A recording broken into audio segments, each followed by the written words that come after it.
Tonight's commentary is on a user named Soulbunni, specifically her video, White Queer Behavior. And yes, the text in this thumbnail does not fit the speech bubble. Why do you ask? Now, the main theme of Soulbunni's video is intersectionality. She even ends by saying she hopes that we, the audience, have gotten a greater understanding of the topic through her video. With this all said, hopefully you're able to walk away with a better understanding what intersectionality doesn't look like and what it does. She also says that streamer Keffals would be much better if she applied intersectionality. That said, I do think Keffals can continue to do good work and grow if she applies intersectionality. However, this naturally begs some questions, such as how do these people fail to apply intersectionality, and what would their analysis look like if they did? Questions which, and fair warning, this is quite possibly my biggest issue with the video, are never answered. The most we get is a TikToker saying that YouTuber Barrett Paul misunderstood intersectionality through saying that black men can't experience gendered violence. We need to talk about Barrett Paul. As a white queer man, as black men, and as white women, we sit one step away from the power structure that is the top of the social hierarchy within the patriarchy. The problem is you seem to have a fundamental misunderstanding of what intersectionality actually is. You saying that black men, white women, and white queers are one level below the dominating power structure comes from an additive understanding of intersectionality, and it's a misunderstanding. Barrett's response to this very fair criticism was to call Lex a misogynist. All because Lex drove home the point that black men also suffer gendered violence under the white supremacist patriarchy. The belief that black men are somehow only one step removed from the center of power in this country is simply laughable. If you believe this, unfollow me right now. But that begs a rather important question, which is, why is this view wrong? And that is something which is never explained. For those unaware, the term intersectionality was coined by Kimberly Crenshaw in a 1989 paper where she discusses how both racism and misogyny creates unique issues for black women specifically that do not apply to either black men or white women. Since then, the term has been more generalized to essentially just mean the intersection between how different marginalized groups experience unique oppression because of a combination of their characteristics. For example, the oppression a black gay man would receive is different from the oppression a black lesbian or a white gay man would receive. With that said, I will gladly concede that Barrett Paul's additive understanding just doesn't make much sense because the point is that these forms of oppression are unique, not that there's like a coordinate grid where everybody is a certain location away from the dominant power structure. However, to then use that to justify the claim that black men experience gendered violence, well, I'm not gonna say that's for sure incorrect because I could very well be misunderstanding. I'll gladly concede that. I am not an expert in this topic. But to throw it out there without any explanation is simply just not making a compelling case to your audience. And that's especially a problem because, again, I thought the goal of this video was to educate people on this topic. This is not even getting into the fact that this TikTok, which Soulbunni is showing uncritically, specifically says that Barrett Paul needs to stop talking about black issues because of how uneducated he is. So myself and several other black creators ended up going to Barrett's page and commenting on the video, demanding accountability for his behavior with Lex, and demanded that he stops talking about black issues because he obviously doesn't have the range. Only to use the fact that he then stopped talking about these issues as evidence that he was grifting the entire time. No more videos about racism or black people's plight. He gained the following that he needed for that rebranding and just going as business as usual. Only to then immediately backhandedly praise him for doing such? The only happy ending about the situation is that he stayed out of black people's business while he does his shirtless activism. And this isn't even mentioning the fact that she previously had called Barrett Paul's apology disingenuous, again without any further explanation. Of course he eventually came with a disingenuous apology once he realized publicly lashing out wasn't the best thing for his image.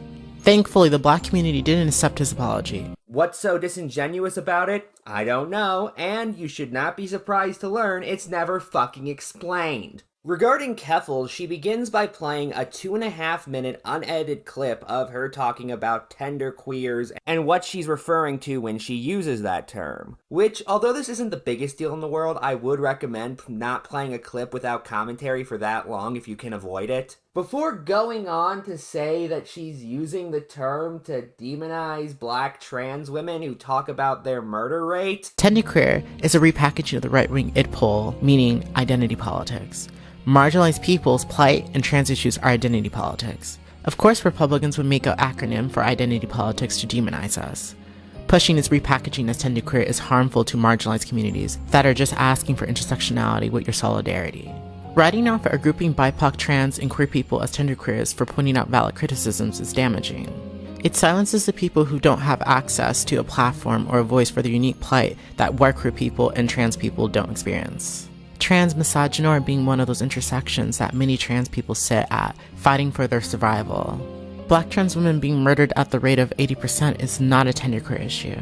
To which my response is, who said it was? The term genderqueer usually exists to make fun of white LGBT people who play the victim after being called out, and who regularly centralize themselves in movements that aren't about them. What's especially ironic is the last thing is something which Soulbunni accuses Keffals of later in the video regarding the death of Elijah McClain, saying, His case has slowly been getting updates as they finally are attempting to charge his killers.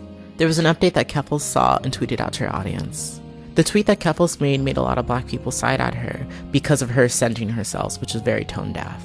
And I should note, I don't even fully agree with the claim that Keffals was centering herself in that tweet so much as she was attempting to express empathy by acknowledging not only had she been in a similar situation in the past, but that she was privileged and that she was a white person in the situation, therefore meaning it was much less likely to escalate. But I'm at the very least willing to chalk this up to just Soulbunni seeing something I don't, which, hey, that's fair. I wish that thing would have actually been explained, mind you. However, I've made that incredibly clear throughout the rest of this commentary that this video very much suffers in the explanation department. Anyway, here's a tweet of Keffals she did just objectively misunderstand. Believing it's okay to misgender a cis woman when she's being transphobic. No, she's saying it's okay to call them ugly. Oh, also, this is immediately then seen as hypocrisy because she went on to say that you shouldn't criticize Dream for being ugly. But calling Dream ugly for racism is out of line in her books. But actually reading the tweets show that her issue wasn't merely people calling Dream ugly, but them doing so towards somebody who by all means is fairly average looking. All while using that as a substitution for criticizing his racist and ableist behavior. The video ends with Soulbunni talking about Keffals debating a small trans streamer on the topic of trap content. Although I don't endorse this kind of content, I will say that this part of the video did really get on my fucking nerves. Don't you see that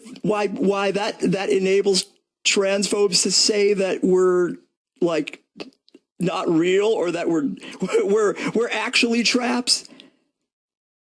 No, like I feel like they're gonna do this regardless. Keffals was defending a large cis male streamer for only what I can guess is for clout. How about because the person she's debating essentially took agency away from the transphobes for their hateful beliefs and instead decided to say part of the blame was put upon some random Twitch streamer for engaging in meme content? Transphobia is an inherently irrational belief, and the only thing that actually enables it to the transphobes is their own hateful bigotry. And yes, as Keffals said, these claims are going to be made regardless. Because, like all forms of bigotry, transphobic claims are not made based off of evidence.